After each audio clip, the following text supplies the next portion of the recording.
پوری امانت داری کے ساتھ کرنا چاہیے، یہ اس کی ذمہ داری کا حصہ ہے۔ اب آپ کا وقت اگر 8 بجے شروع ہو رہا ہے، آپ 9 بجے آ رہے ہیں، تو نہیں کہہ سکتے کہ آپ نے مالک کے وقت کی حفاظت کی۔ مالک کے وقت کی حفاظت کا یہ ہے کہ جو وقت ہے اس کے حساب سے کام۔ اب ٹھیکیدار کے ذریعے کام ہوتا ہے، ٹھیکیدار ظاہر ہے کہ 10 جگہ ٹھیکہ لیے ہوا ہے، مزدور اپنے انداز میں کام کر رہا ہے، جو مزدوری پہ رکھا ہے وہ سوچتا ہے کہ ہم تو ٹھیکیدار سے بات کیا تھا، اور مزدور سمجھتا ہے کہ ہم ٹھیکیدار کے ہیں، وہ کام ہی نہیں کر کے ٹھیک سے دیتا، کبھی وقت پر کام کر کے نہیں دیتا۔ یہ معاملہ صرف اس کا نہیں ہے، ابھی عید کا موقع آ رہا ہے، درزی جو کپڑا سینے والا ہوگا شاید واحد کبھی وقت پر کپڑا سی کر کے آپ کو دے دے، تو یہ نہیں ہونا۔ وعدے کا پاس مزدوروں کو بھی کرنا چاہیے، اور جو مزدوری پر رکھا ہے اس کو بھی کرنا چاہیے۔ مزدوروں کی ذمہ داری ہے کہ وقت کی حفاظت سے کام کرے، اور مزدوری پہ جس نے رکھا ہے اس کی ذمہ داری ہے کہ اس کی اجرت وقت پر ادا کرے، اور نہیں تو مسئول ہو، اور مزدور کو کبھی حقیر نہ سمجھے، اس لیے کہ یہ تو آقا صلی اللہ تعالی علیہ وسلم نے سینچائی کا کام کیا کھجور پر، کھجور کی اجرت اب سب جانتے ہیں، تو جو کام ہمارے نبی نے کر دیا وہ کام تو سنت ہے نا، تو جو سنت کی ادائیگی میں لگا ہوا ہے وہ بھلا حقیر کیسے ہو؟ اس لیے انسانی بنیاد پر، اس بنیاد پر کہ وہ کار نبوت کے ایک حصے میں لگا ہوا ہے، ان کا اکرام، ان کا احترام کرنا چاہیے، اور پورے طور پر اس کی رعایت کرنی چاہیے کہ مزدور کے حق کی تلفی نہ ہو، اور مالک کا جو حق ہے اس کی بھی تلفی نہ ہو۔ ہمارے یہاں بدقسمتی یہ ہے کہ ہر آدمی کو اپنا حق یاد رہتا ہے اور اپنا فرض کسی کو یاد نہیں رہتا۔ حق اور فرض کا چولی دامن کا ساتھ ہے، دونوں ساتھ چلیں گے تب گاڑی ٹھیک ٹھاک چلے گی، ورنہ روز جھگڑے ہوں گے، روز گالی گلوچ ہوگی، روز پریشانی کا سامنا کرنا پڑے گا۔ بس میرے بھائی، جو دینی تربیت کا معاملہ ہے، جو شرعی طور پر جاننا چاہیے، اس پر محنت الحمدللہ ہوئی، اور بہت جم کر کے محنت ہوئی۔ انشاءاللہ یہ سلسلہ آگے بھی دراز ہوگا۔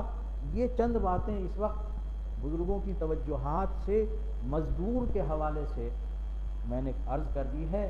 اللہ تعالی ہم سب کو کہنے سننے سے زیادہ عمل کی توفیق عطا فرمائے۔ وآخر دعوانا الحمدللہ۔